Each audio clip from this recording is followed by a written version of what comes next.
My in-laws beat me to the ground and kidnapped my baby after I got into an argument with my mother-in-law, so I called the police, and now my wife is begging me to drop the charges before her brother gets beat by the law. Posted by you/throwaway_bruisedigo. I, 33M, met my wife, 33F, in college. It was a long-term physical relationship that turned serious at the end of our senior year. After graduation, I didn't have any plans, so I decided to move to her hometown, a major southern city. I didn't know anybody, so we were together 24/7 and moved in together within a year. During this time, I met her family a few times. She had a huge extended family where her mom, Sharon, was the matriarch. Her dad died in a workplace accident, and her mom received a lot of money. She was smart, invested it well, and is doing fine financially. All of Sharon's siblings and nieces/nephews look to her for advice on all major life decisions. She's paid for school, weddings, and helped start businesses. My wife has 2 brothers, whom I always got along with. We would hang out independently of my wife a few times a year. We got married after 3 years, and when my son was born, Sharon bought us a house 3 blocks from hers. We had been living in a downtown loft-style apartment, and honestly, this was a relief. But with the house came Sharon constantly being in my life, coming into the house unannounced, giving unsolicited advice, and making snide remarks at my expense. Eventually, 18 months later, we had a blowout fight, and I moved my family across town to an apartment. My wife was pissed, and our relationship deteriorated. Sharon hates me and has turned most of their family against me. I didn't attend any of her family events for over a year. My wife still saw her family, but because I wasn't invited and they were over 30 minutes away, it was much less frequent. Sharon went from seeing her grandson almost every day to once a month, which made her hate for me go through the roof. The incident. My wife had to work, and I was asked to take my son to his cousin's birthday party. The party was at Sharon's house, and if it hadn't been for my son's first cousin, who was only 6 months apart in age, I would have said no. It was tense the moment I walked in. The father of the birthday boy, my brother-in-law, greeted me, but no one else spoke to me. I didn't mind and sat in the corner on my phone. This apparently pissed off Sharon because she thought I was being rude. An argument ensued, and I announced that I was leaving with my son. Sharon said, "You can go, but my grandbaby is staying." At this point, I lost my cool and started cursing her out. I woke up on the front lawn. Apparently, my 2 brothers-in-law beat the hell out of me in front of my kid. 2 of her cousins were helping me up and told me just to leave. I immediately called the police and reported that I was assaulted and that my child was kidnapped. The police arrived, and both brothers were arrested. Sharon lost her crap on the police, and my wife arrived as her mother was being arrested for refusing to release my son. Her mom was eventually released, but her brothers were arraigned on assault charges. The father of the birthday boy had a prior assault charge from college, so he is facing serious consequences. My wife is mad at everyone but asked me to drop the charges. I not only refused but also got restraining orders against all 3 of them. Her mother is no longer allowed to be near our child, and her brothers have court dates early next year. Last month, my wife moved out of the house, and we are now headed for divorce. Yesterday, she came to me with one last offer, for us to move to another city and start over, but only if I drop the charges against her brothers and remove the restraining order on her mom. I told her I would think about it, but I believe I'd rather get divorced. I honestly want to keep my family, but I don't believe she'll ever abandon her family for me. If I drop the charges now, I doubt I could bring them back later. Am I wrong for not trying to save my family? Edit. This blew up overnight. My wife's cousin DM'd me because she found it. She was there that day and told me to add some more context because her family is getting railed in the comments. She's right, so here are a few more things. I don't think anyone is evil in this situation. Everyone loves Sharon and her advice except me. She's not a mean person, but we are polar opposites in many ways. My wife is the baby and only girl, so I'm sure that has a lot to do with our conflict. Sharon losing her crap on the police was uncharacteristic, and even I was surprised. My wife is a great mom and partner, but her inability to be independent of her mom's influence is our issue. She is mad at her brothers and isn't talking to either of them. She's also mad at her mom for starting the argument and refusing to release our son. She's just trying to find a middle ground. I genuinely think she hopes a fresh start can save our marriage. Until we moved into that house, I would say our relationship was good. As far as her brothers and the assault, I remember the first hit, but I was dazed immediately. The last thing I remember was flailing like a child while getting hit a few more times. What I don't remember is my kids screaming to stop hitting my daddy and then picking me up and dropping me on the lawn like trash. I have to acknowledge that my pride hurt more than my bruises. I genuinely liked both her brothers, and to be fair, F you and Beach came out of my mouth when I cursed out Sharon. I'm not 100% innocent. This is the South, so the police even said, "What did you expect to happen?" I don't know if stopping pursuing this would prevent it from happening again or not. Relevant comments. Commenter. Pressing charges isn't a thing, the state decides. Ops response. I just want to comment on this because it keeps coming up, you are 100% right. In the initial confrontation, the cops asked if I wanted them arrested, and I said yes. I was more bruised than bloody, and they were willing to let it go as a family dispute. That's where the "what did you expect to happen" conversation came from. I'm not pressing charges per se, but I'm not letting it go. I've done 2 interviews with the police and have been fully cooperating. If I stopped, they might drop the charges because they seemed more annoyed than helpful. I doubt the younger brother will get more than a slap on the wrist.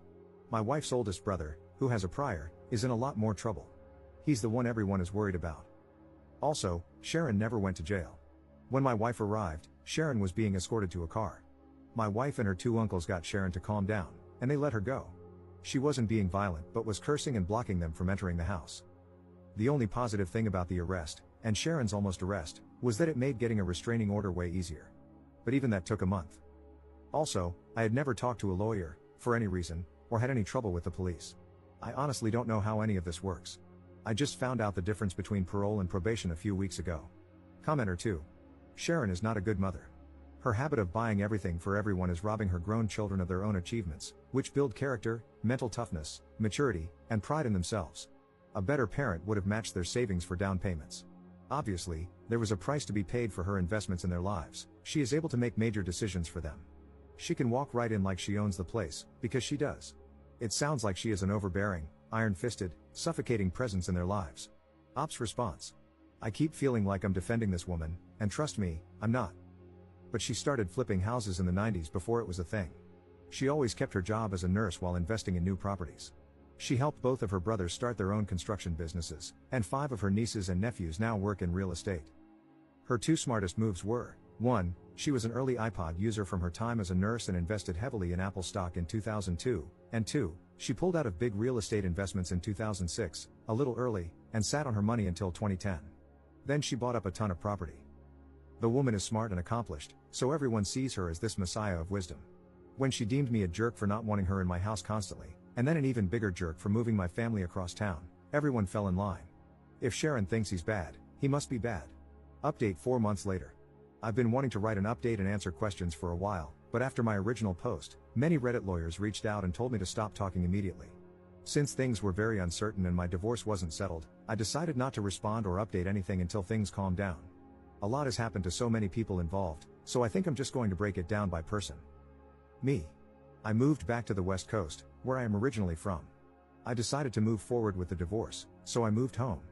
Furthermore, I had nothing left for me in that city, as I only had a few friends, my son, and a lot of bad memories. My ex and son cried a lot the day I left, and that hurt my soul, but it was best for all parties involved. So, I moved back home to be around my family and my support system. I got a good paying job, and I'll be subletting a 2-bedroom apartment starting next month. My son spent the holidays with me, staying with my parents, and I plan to see him on Easter. Going forward, as laid out in our custody agreement, my son will stay with his mother until he is 12. I'll get him for Easter and summers, and we'll switch Christmas and Thanksgiving every year. When he's 12 and needs a father figure, he'll come live with me until he is 18. I talk to my son every day on the phone for at least an hour, and I'll try to fly out there a few times a year. I can't shake the feeling that a piece of me is missing, and I wish it was just my son, but I miss my wife too. My ex-wife. So, the divorce is basically settled, and I obviously didn't move away with her. In the end, she saw my post and the comments and realized that she shouldn't have asked me to stop pursuing the case.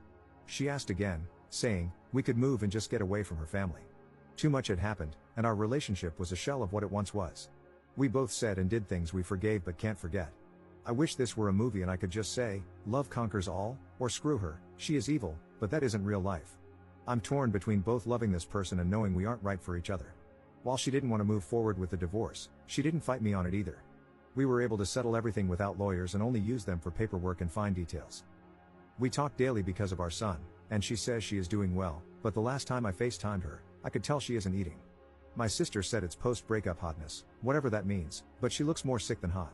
She hasn't spoken to her brothers since that day and blames them for a lot of what happened. Her relationship with Sharon is also very strained, and they barely talk as well. Ironically, she is hardly speaking to the family she was so desperately trying to keep together. I honestly wish she would talk to her family again because I worry about her a lot. People were very mean to my ex-wife, saying she was a terrible mother and wife. I think she lives for and would die for her family, and all her actions were to keep us together. She told me her 2 biggest regrets were moving into Sharon's house and moving out of our apartment. Those 2 actions caused most of our problems. She is a great mother to my child, and I will always have her back. The brothers.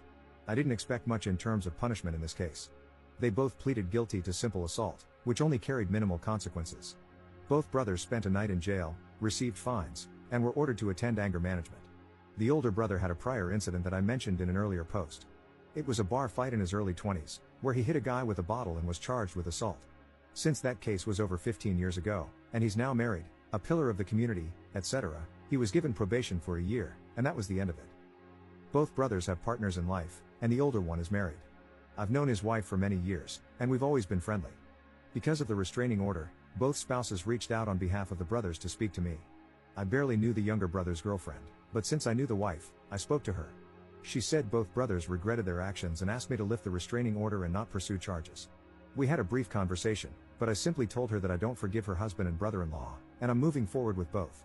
As we ended the conversation, I told her not to call me again, and I haven't heard from either brother since.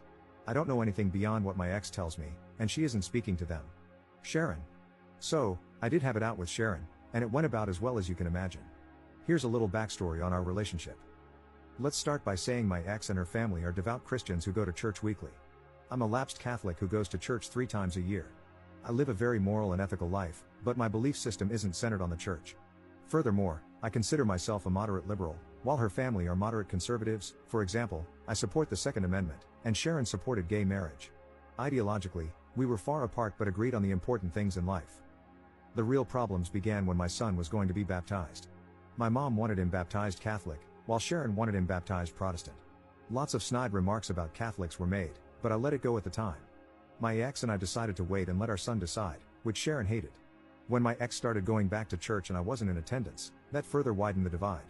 Her family would go to Sharon's or someone else's house after church for lunch or dinner, and I either showed up later or not at all. Every time Sharon didn't agree with the decision we made as a couple, especially regarding our son, she would start leaning on my wife and pressuring her behind the scenes. We would literally make a decision, and she would go to her mom's house and then come back with a different opinion. The most frustrating part was that she stopped trying to talk to me at all. She would literally just call my wife and get her to change her decision. The big fight that led to us moving out happened when my son wanted to play soccer instead of football, but my wife's family is a huge football family. We agreed that he wouldn't play football because he didn't want to, and we had concerns about CTE. One day, my wife came home and did a complete 180, saying she had signed him up for football. We started arguing, and Sharon came into the house unannounced and joined the conversation, saying, "We decided it would be good for him." I got pissed and told them that Sharon was not my son's parent and that my ex shouldn't be so weak when her mom pressured her to do something we had already decided against. Then she said the words that sealed the deal: "My opinion should matter." I bought the house. That night, I started looking for a new apartment and never looked back. When we talked, neither of us raised our voices, but it wasn't a nice conversation. I started by apologizing for calling her a bitch, and she apologized for trying to keep my son without my permission. She flat out told me she wished my daughter had never met me and that I'd ruined her family, that her sons now have criminal records, one already did, and it's all my fault. She then started crying about not seeing my son and how she lost her only daughter. I told her she was manipulative and used her money to control the family, and that the only reason she didn't like me was because she couldn't control my decisions like she could with her weak-willed family. I also told her that she consistently overstepped her bounds regarding my child and marriage, and she put her own selfish interests ahead of her daughter's happiness. After spending an hour calling each other jerks in different ways, we ended things in the same place. In the end, I told my ex that her mom could see my son because Sharon loves him unconditionally, and he loves her. Call me stupid, but I think family is a big part of your upbringing. My mom isn't around him enough, and every child needs a good grandma. My ex said she has attended a few family events that were hard to avoid: weddings, funerals, Thanksgiving, but she leaves when her brothers come, and my son doesn't leave her side. Sharon has seen my son, and he has played with his cousin, the birthday boy from the original story, but for now, she's keeping him from the family. My son. He's having a hard time with everything. It's not the fight, he thinks we were wrestling. He misses me a lot and cries during some of our phone calls. He's in therapy, and all the sessions are about missing his dad and why we can't live together. It's been a few months, and it's slowly getting better, but we ruined his childhood, and I take my share of responsibility for that. The cousin. She is my wife's first cousin, but they are more like sisters. Sharon is her aunt by marriage, and she was the first to warn me about the family. She was also eviscerated in the comment sections for having me add to the story. She told me I was out of line for calling Sharon a bitch but didn't feel I deserved to get beat up. Likewise, she grabbed my son when the fight happened and took him away. She was the one who told my son we were wrestling, and she called my wife to come immediately. When Sharon was being handcuffed, the cousin came outside holding my son. I told her to give him to me, but she pointed at my swollen face and asked if she could hold him. I trusted her enough in that situation to care for my son, so I respected her enough to add those details. She didn't deserve the hateful comments either. Conclusion. In the end, everyone in their family read the original post, but due to the divorce and assault cases, no one directly contacted me except my ex. It wasn't a hit, to say the least, but I only care that it hurt my ex's feelings. I think seeing everything written out from my perspective opened her eyes. Obviously, some things were left out, and broad strokes were used to explain complex situations. In the end, she said I didn't lie, but she thinks I painted her family in a horrible light.